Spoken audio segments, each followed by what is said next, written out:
and the initial comments of the call indicated that there was a car that was swerving back and forth on the roadway, and the independent person that called said it looked like this may be an impaired driver. On January 12, 2017, 33-year-old Jennifer Martin was driving her daughter to preschool when she suffered a severe stroke.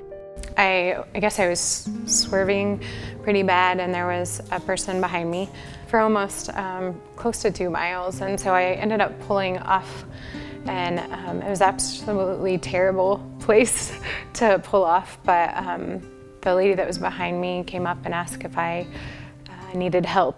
When I went to the car, there was a lady behind the steering wheel. There was also a little girl sitting directly behind her in a booster seat.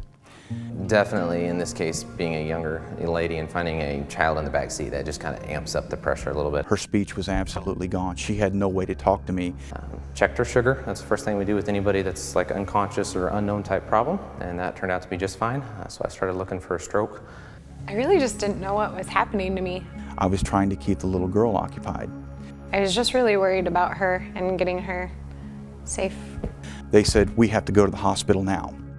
Officer Snyder followed the ambulance to CoxHealth, where Jennifer received emergency care. He looked after her daughter until family arrived. And I sat there and colored with this little girl, and we were coloring princess pictures, and she opened up to me and she was telling me that Mommy was driving, that Mommy had gone off the side of the road. I am so thankful for him for helping my daughter and taking her to the hospital so she could be with my husband and my mom. And the emergency team quickly confirmed what the paramedics suspected.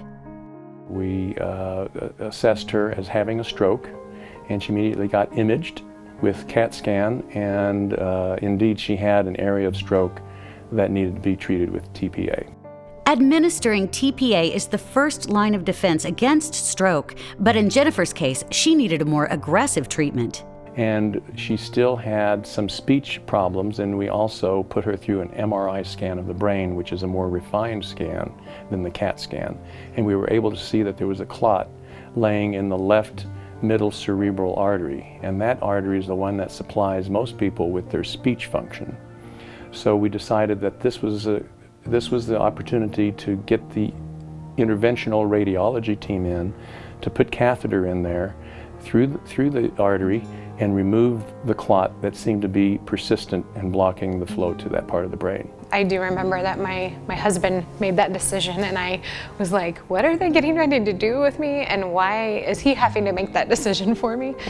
I was aware, but it was just like nothing was clicking. So after 3 days in the hospital, Jennifer returned home to her busy life with husband and children and continues to improve each day. Having aphasia has kind of felt like the Chicka Chicka Boom Boom.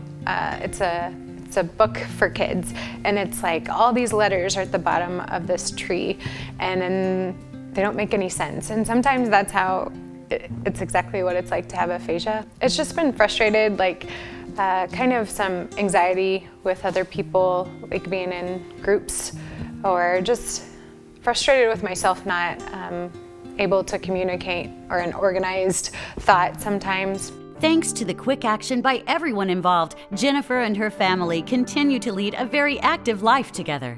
I think it's an amazing thing that they recognize this was not somebody who was just intoxicated or had the typical thing that you might consider somebody weaving through traffic for, but to think that this is a young person, this is a mother who had a child in the back of her car, and that she was in distress and she needed medical help. So congratulations to the police officer for thinking of that, and quick action on the part of the EMTs for bringing her into the hospital.